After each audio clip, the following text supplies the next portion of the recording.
জুলাই অভ্যুত্থানে রাজশাহীতে প্রথম শহীদ সাকিব আঞ্জুম সহযোদ্ধাদের বাঁচাতে গিয়ে গুলিবিদ্ধ হয়ে প্রাণ উৎসর্গ করেন।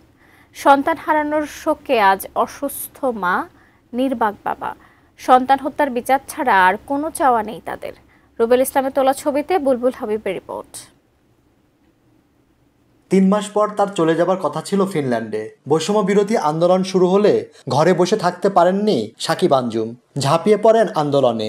ছোট 2 ভাইকেও সঙ্গে নিয়েছিলেন। 2 ভাই বাড়ি ফিরলেও পরিবারের বড় ছেলে সাকিবের আর ফেরা হয়নি।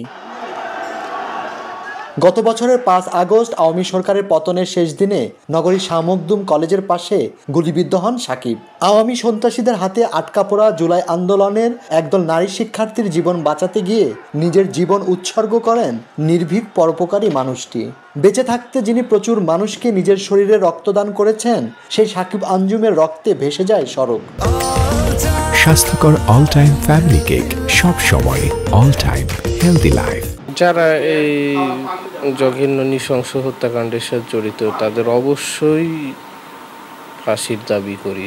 আমরা বিচার চাই আসলে, কিন্তু কতটুকু করতে পারবে এটা হচ্ছে একটা ব্যাপার। যে আমরা দেখছি, আমাদের কাছে ফুটেজ আছে, আমাদের কাছে এভিডেন্স আছে, তারপরেও তাদের পক্ষ নেওয়ার জন্য কিন্তু একটা পক্ষ দাঁড়ায় যাইতেছে। সাকিব আঞ্জুম মাইনুল হক রোকেয়া দম্পতির প্রথম সন্তান। বরেন্দ্র বিশ্ববিদ্যালয়ের সিএসসি থেকে পড়াশোনা শেষ করে বিদেশ থেকে উচ্চতর ডিগ্রি নেওয়ার প্রস্তুতি নিচ্ছিলেন। স্বপ্ন ছিল দেশে ফিরে মানুষের কর্মসংস্থানের ব্যবস্থা করবেন। প্রিয় সন্তানকে হারিয়ে নগরীর রায়নগর এলাকার এই বাড়ি যেন দুঃখের সমুদ্র। খুব বড় আশা ছিল বিদেশ যাবে, কম্পিউটার সায়েন্সে লেখাপড়া শেষ করলো, বড় করে ব্যবসা করবে, মানুষের কর্মসংস্থান হবে, এটাই তার চিন্তা ভাবনা ছিল। কষ্টটা তো আমরা পাচ্ছি, আর আমি তো কখনোই ভুলতে পারছি না। 1 মিনিটের জন্য আমি এর কথা ভুলতে পারছি না।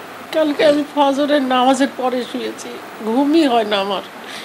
আমি গেলে আমি সব দেখতে পাই। রাজশাহীর সাবেক মেয়র এইচ.এম. খায়রুজ্জামান লিটন সহ 342 জনকে আসামি করে বোয়ালিয়া মডেল থানায় হত্যা মামলা করেন সাকিবের বাবা মাইনুল হক। পোস্টমর্টমের জন্য দাফনের 72 দিন পর কবর থেকে তোলা হয় তার মরদেহ। সাকিব হত্যা মামলায় মহানগর আওয়ামী লীগের সাধারণ সম্পাদক ডাবলু সরকার, যুবলীগ নেতা রুবেল সহ বেশ কয়েকজন গ্রেপ্তার হয়েছেন। বাকিরা এখনও পলাতক। বুলবুল হাবিব, এটিএন নিউজ, রাজশাহী।